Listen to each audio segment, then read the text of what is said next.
I'm back once again with some more Saramonic goodies, this time to break your mind with some split stereo shenanigans.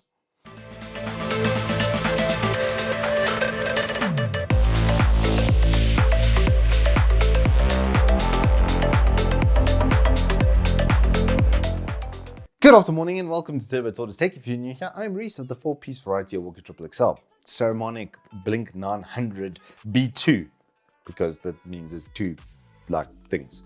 And then the B1 is one thing. Clever. See what they did there? Yeah, I think you do.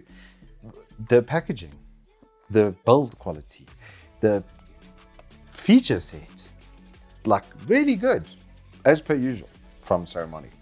It's some of the nicest finished product that I've ever worked with, if I'm being completely honest. Battery life as well, from something this size, is kind of mind-blowing that they do as well as they do, just even at an individual basis, before you consider the amount of power that's packed in the bottom of the carry case over here. And then you've got the feature set just overflowing with connectivity, so that whatever device you want to use this on, whether it's mobile or PC or a camera or literally anything with a 3.5mm jack, and even some stuff without 3.5mm jacks will work with this kit.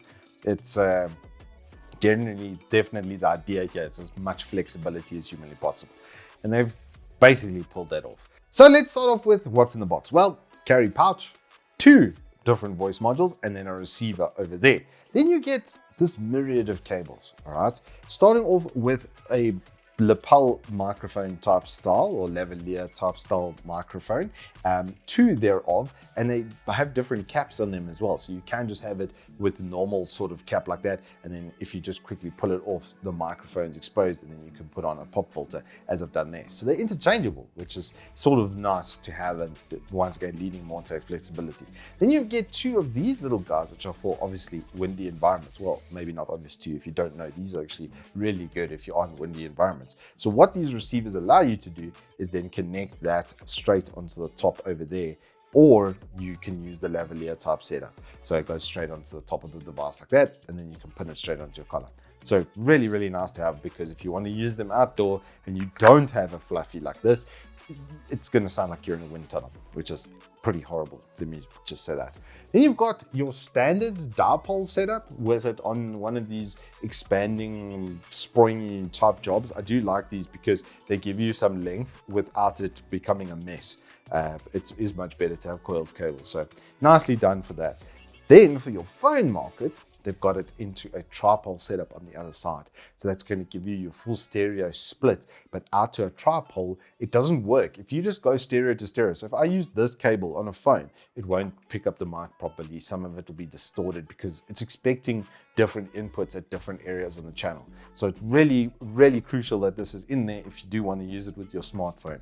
Then they put in a Type-C connector so that you can then connect this into phones that don't have audio jacks, boom, and then straight into your receiver from there. So it's even got a conversion cable for phones, the new phones that don't have audio jacks in them. I'll never understand why that's been done. It's like one of the silliest things I've ever seen. But moving along, they do give you a very, very short little Type-C cable for your charging and stuff. A lot of us have got Type-Cs lying around and stuff, and just about anything will work. When I got the dock first time, this is actually my second kit, that's why this review is seemingly late on after the other Saramonic stuff, was just because it was very unlucky and the dock didn't work, all the receivers. So yeah, this is a working unit, but I just charged it straight off of the normal phone Type-C. It wasn't anything fancy or out of the norm. So yeah, this is a little bit wimpy over here, but you can sort yourself out. I mean, a lot of us have got Type-Cs these days. And then, like I said, you get 2 of everything. So there's spares for the other set. So if you want to use the lavalier in a very specific way, you can do it 2 times over. If you want to use these direct, you can once again use it 2 times over. Nicely done clips as well for the lavalier mics. So they've got a little bit of crocodiling in there, so it will grip onto clothing and stuff. Always nice to have. Then they do give you 2 spare little Velcro straps as well. So if you just want to clean things up, then you'll be able to do that. It's one of these loop back through type jobs. So nice kit. definitely comprehensive enough that you can use both mics in the exact same way. So let's get on to exactly that, using them. So the dock charges up the units, which is really, really nice. You'll probably get about 3 full charges for all 3 sets from the base plate here, which is a lot. So if you are out and stuff using them, I found that when I did the Blink 500, that it lasted incredibly long. And then the dock would just charge it up. I'd basically charge maybe twice a week for my usage, being up here twice a week as well on this side, using the battery or the lavalier mic type setups. It's considerable. There's enough battery life that it would last you quite a while. If you went to an event or something, I don't see you really needing to charge this more than once per day. And you should get about 3-4 hours worth of constant usage out of it, which is a lot. I do like the way that these also just slot into the dock and immediately start charging. It is like a really, really nice feature of theirs that they just automatically charge themselves and stuff. So you can just close up, you can put any of your spare cables or whatever you want to inside here at the top. It does go in the back like that as well. So you can put anything you would need inside of here and then close it up, and then you're just walking around with that in your pocket and you can go out for a day with that, which is kind of nice. And if you're obviously working on like Comic-Con, for instance, over multiple days, in the evening, everything's in here. You just charge the dock and then that'll charge everything for you. It's always nice to have that sort of ease of use. The way the system works, it's very, very straightforward. There's almost nothing on here that's special except for the low shelf. You can cut out sort of bassier tones. I think it goes to 200 hertz was what was quoted, or 160 hertz is what's quoted here on the box. So it goes 80, 120, or 160. That was about the only real feature outside of the box or outside of the just defaults that you get from this compared to the Blink 500. That was the only thing that was like special. And obviously these are a lot smaller, more attractive units. OLED display on these is really, really nice. It is quite clean, I have to say. Not a big fan of mirror finish stuff. It does look quite slick for the first year you've got it, and then after that it gets scratched to death, doesn't it? I try to keep them as clean as possible to get them on film. I literally peeled the stickers fresh off of them and put them straight onto camera, and they looked a little bit not ideal. So yeah, mirror finish for me is not a big fan of that. But side controls, you can charge as well these directly on the side, which is nice. But the side controls just has a power mute and then a volume setting button over there, and then a set button, which allows you to pair the devices and make sure that they are connected up properly, or reset them, etc. To if you are having issues with them, then you can just reset them, which is nice to have. There's nothing really outside of the volume setting that you would really be looking at, and maybe the playback setting, because on the RX you can monitor directly from this device, which is always nice to know exactly what's going in here, because your device, whether it's a camera or phone, might actually be distorting that sound, and then you can at least check directly on here if it's actually coming from the system itself or if it's from the device. So it's nice just to have that little bit of monitoring.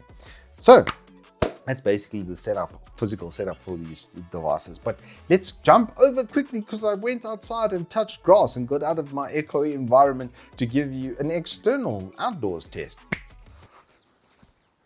Hi, I am now coming to you live from my garden, where there's obviously a lot of sounds and stuff, but I wanted to show you some outdoor as well, because unfortunately the interior obviously echoes quite a lot. So I've got to put quite a lot of filters on top of it in order to get it to sound, well, like the mic would normally sound. Can you stop driving down my street? How dare you?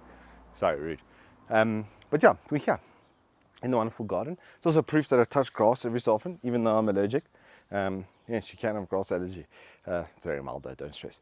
But yes, we are out here in the wild. So now, left-hand side mic is on one channel. I don't actually know which side is which, but I should be able to tap for you to know. And then similarly, the lapel setup mic is on the other side, and I just wanted to show you both simultaneously, so that obviously you can get a demo of both like set up simultaneously, and if they're working together. I also wanted to walk behind the house to see what if it would work around the corner of here. He'll be coming around the mountain when she comes, see-wee. She'll be coming around the mountain when she comes, see-wee. Texas looks real nice. I might go there twice because my name it is Rice, see-wee.